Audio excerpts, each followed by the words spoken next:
How do debt restructuring methods become so protracted? Imagine trying to fix a puzzle with hundreds of pieces, but each piece belongs to a different puzzle and they all have their own rules.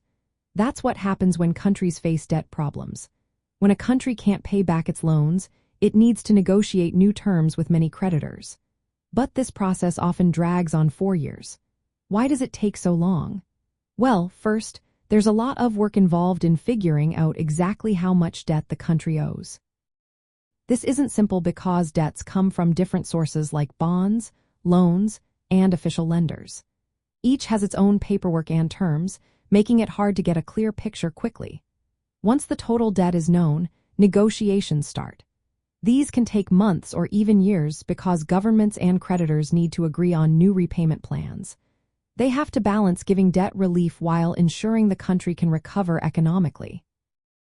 This means sharing detailed financial data and planning carefully. Another big reason for delays is getting everyone on the same page. Creditors include private investors, banks, and official institutions like the International Monetary Fund or the World Bank. Each has different interests and priorities.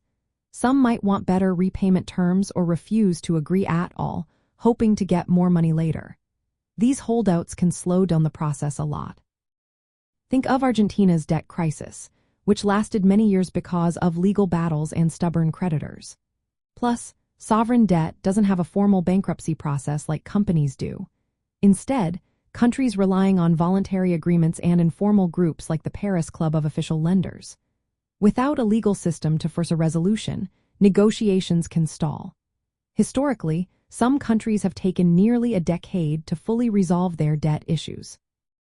They often start with small agreements and then go through multiple rounds of restructuring to find a sustainable solution. So, the main reasons debt restructuring takes so long are the complexity of the debt itself, the need for detailed financial checks, the difficulty in getting all creditors to agree, and the lack of a clear legal process. All these factors combine to make sovereign debt crises a slow and complicated part of the global financial story.